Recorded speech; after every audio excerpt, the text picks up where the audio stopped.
Hello everyone, hope you all are doing good. Welcome back to Learnify. ये gender studies की lecture series का fourth lecture है। इसमें हम autonomy versus integration debate in gender studies को discuss करेंगे। Without wasting further time let's move to the topic. तो ये जो डिबेट है autonomy versus integration debate in gender studies, ये जो डिबेट स्टार्ट होती है जब women studies as a academic discipline emerge हुआ था। तो यहाँ पे एक डिबेट भी स्टार्ट होगी कि इधर वहाँ पे ऑटोनॉमी होनी चाहिए या इंटीग्रेशन होनी चाहिए। दो स्कूल ऑफ थॉट से एक कहते हैं ऑटोनॉमी होनी चाहिए और एक कहते हैं इंटीग्रेशन होनी चाहिए। ऑटोनॉमी के जितने भी प्रोपोनेंट्स थे वो ये क्लेम करते हैं कि अगर आप मर्ज कर देंगे जेंडर स्टडीज़ को या वुमेन स्टडीज़ को दूसरे फील्ड्स के साथ, तो उसको जो ट्रैक है, उसको जो गोल है, वो कहीं ख़त्म हो जाएगा। इसलिए हमें सेपरेट डिपार्टमेंट के तौर पे इसको पढ़ाना चाहिए। लेकिन दूसरी तरफ इंटीग्रेशन वाले वो ये आर्ग्यू करते हैं कि अगर हमें हमें इसको मर्ज करना चाहिए अगर हम ज़्यादा प्रोग्रेस चाहते हैं, जो ऑलरेडी एग्जिस्टिंग डिसिप्लिन्स हैं उसके साथ इसको मर्ज कर दें। अब हम बात करते हैं हिस्टोरिकल कॉन्टेक्स्ट की कि किस तरह से वुमेन स्टडीज़ एकेडमिक डिसिप्लिन तक पहुंचा। तो ये बात है 1960s की। 1960s में वुमेन स्टडीज़ बेस्ड सेंटर बनाया गया यूएसए में, और 10 साल बाद 1970 में less than 20 women studies courses जो थे वो यूएसए में ऑफ़र किए जा रहे थे।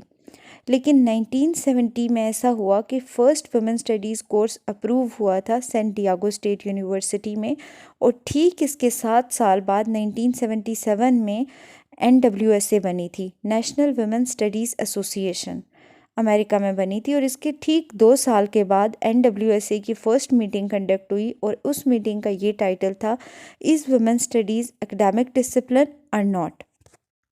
फिर यहाँ पे ये डिसाइड हुआ कि वुमेन स्टडीज़ को एज अ एकेडमिक डिसिप्लिन पढ़ाया जाना चाहिए। तो 1998 में ये इतना प्रोग्रेस कर गया था कि 9 PhD प्रोग्राम्स पढ़ाए जा रहे थे यूएसए में और कनाडा में। और आज ये इतना प्रोग्रेस कर गया है कि वुमेन स्टडीज़ या gender studies more than 700 colleges में कॉलेजेस या यूनिवर्सिटीज़ अराउंड द ग्लोब में पढ़ाया जाता है, इंक्लूडिंग पाकिस्तान। तो ये जब ये डेवलपमेंट हो रही थी तो ये एक डिबेट भी स्टार्ट हो गई थी कि इधर इसको सेपरेट डिपार्टमेंट होना चाहिए या ऑलरेडी एग्जिस्टिंग डिसिप्लिन्स के साथ, जैसे इकोनॉमिक्स हो गया, political science, sociology, anthropology, law, उनके साथ इसको मर्ज कर दिया जाए। तो हम देखते हैं कि ऑटोनॉमी वालों ने क्या आर्ग्यूमेंट्स पेश की थी और इंटीग्रेशन वालों ने क्या आर्ग्यूमेंट्स पेश की थी। ऑटोनॉमी वाले ये कह रहे थे कि इसको एक सेपरेट डिपार्टमेंट के तौर पे, इसको एक सेपरेट सब्जेक्ट के तौर पे पढ़ाया जाना चाहिए। सेपरेट डिपार्टमेंट चाहिए, जैसे आज हमारे यूनिवर्सिटीज़ में डिफरेंट डिपार्टमेंट्स होते हैं और हर डिपार्टमेंट में वही पर्टिकुलर सब्जेक्ट्स पढ़ाए जाते हैं, जैसे इंग्लिश हो गया, उर्दू हो गया, सोशल साइंसेस के सब्जेक्ट्स हो गए। तो ये कह रहे थे कि इसको भी एक सेपरेट डिपार्टमेंट के तौर पे, इंडिपेंडेंट डिपार्टमेंट के तौर पे इंट्रोड्यूस किया जाना चाहिए। लेकिन इंटीग्रेशन वाले कहते थे कि वो कोलैबोरेट करें जेंडर स्टडीज़ को दूसरे सब्जेक्ट के साथ, और उसमें जितनी भी एंटिटीज़ हैं, जितने भी दूसरे जेंडर्स भी हैं, उनको भी रिप्रेजेंटेशन दी जानी चाहिए।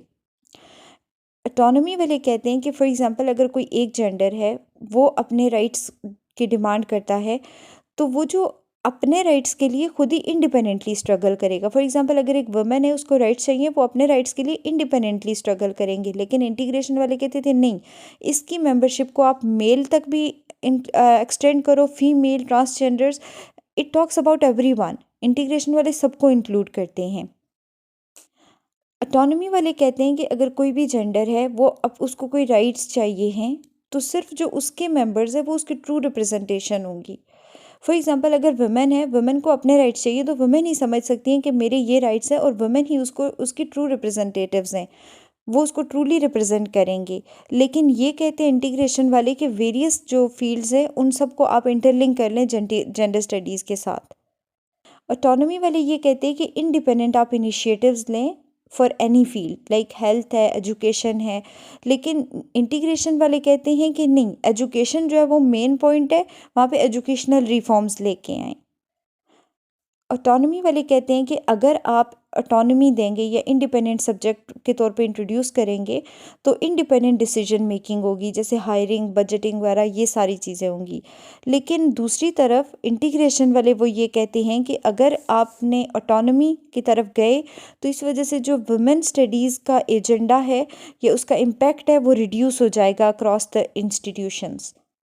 ऑटोनॉमी वाले ये कहते हैं कि इस अगर हम ऑटोनॉमी की बात करते हैं तो कहते हैं कि अगर ऑटोनमस बना दिया जाएगा उसको तो वुमेन एम्पावरमेंट जो होती है वो इंश्योर हो जाएगी।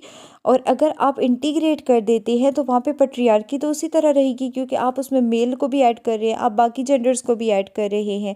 लेकिन इंटीग्रेशन वाले ये कहते हैं कि अगर आपने मीनिंगफुल चेंजेस लेके आने हैं तो फिर आप क्या करें, उसको इंटीग्रेट कर दें। ऑटोनॉमी वाले एक ये बात भी कहते हैं कि अगर आप उसको इंटीग्रेट कर रहे हो तो फिर जो वुमेन हैं वो फ्रीली काम नहीं कर सकती हैं। फिर जो जेंडर बेस्ड इश्यूज़ हैं या जिन इश्यूज़ को या जिन प्रॉब्लम्स को आप हाईलाइट करना चाहते हैं वो आप उस तरह से हाईलाइट नहीं करेंगे, नहीं कर सकते हैं अगर आप डिफरेंट डिसिप्लिन्स को या डिफरेंट एंटिटीज़ को उसमें इंक्लूड करते हैं।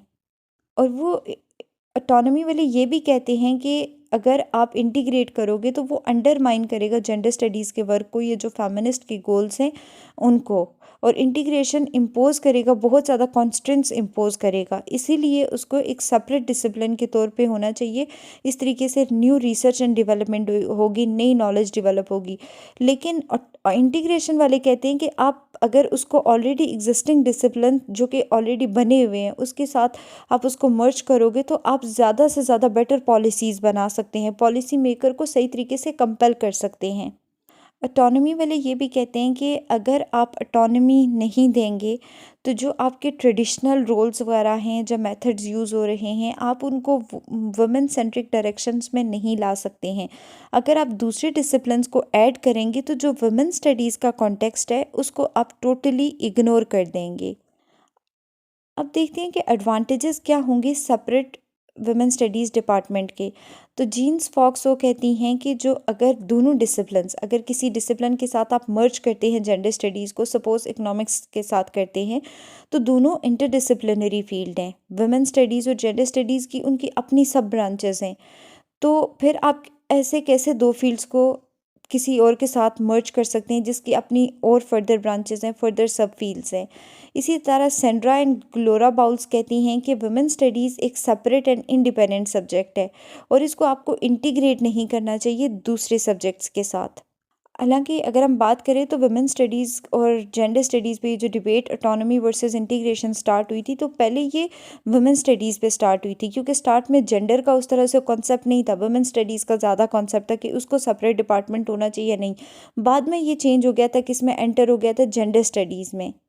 बट सम हाउ ऑटोनॉमी और इंटीग्रेशन दोनों के जितने भी प्रोपोनेंट्स हैं उनके आर्ग्यूमेंट्स वैलिड हैं और स्ट्रॉन्ग है अपनी जगह पे। बट जब हम वुमेन स्टडीज़ को सेपरेट डिपार्टमेंट के तौर पे अगर हम इसको आगे लेके जाते हैं तो वहाँ पे जो होता है ना, इंटीग्रेशन जो होती है वो हैम्पर कर देगी वुमेन लिबरेशन एजेंडा को। लेकिन जो ऑटोनॉमी होती है, ऑटोनॉमी में वुमेन के राइट्स से जो भी जिस भी सेक्स को राइट्स चाहिए हैं वो फुल गारंटेड होंगे, क्योंकि उसी के जितने भी लोग होंगे वो उसको रिप्रेजेंट कर रहे होंगे। फॉर एग्जांपल अगर मैं एक वुमेन हूँ तो मुझे पता होगा कि मेरे राइट्स क्या हैं। कोई और मर्द जाकर मेरे राइट्स के लिए उस तरह फ़ाइट नहीं कर सकता जिस तरह से मैं खुद फ़ाइट कर सकती हूँ। सो आई पर्सनली बिलीव कि ऑटोनॉमी होनी चाहिए इंटीग्रेशन नहीं होनी चाहिए। और ऑटोनॉमी ही आगे चली है कि आज हर डिफरेंट स्कूल्स में, यूनिवर्सिटीज़ में वुमेन स्टडीज़ की बात होती है। और यूनिवर्सिटीज़ में तो सेपरेट डिपार्टमेंट्स भी हैं जो कि हम अगले वाले टॉपिक में डिस्कस करेंगे कि कहाँ कहाँ पे कौन कौन सी यूनिवर्सिटीज़ में सेपरेट डिपार्टमेंट्स हैं और वुमेन स्टडीज़ कहाँ पे पीएचडी करवाई जा रही है, कहाँ पे एमफिल करवाया जा रहा है, कहाँ पे मास्टर्स करवाया जा रहा है। इसको हम नेक्स्ट टॉपिक में डिस्कस करेंगे। That's all for today's topic. If you have any question related to this topic then ask me in comment box or send me a text on Instagram. Thank you so much.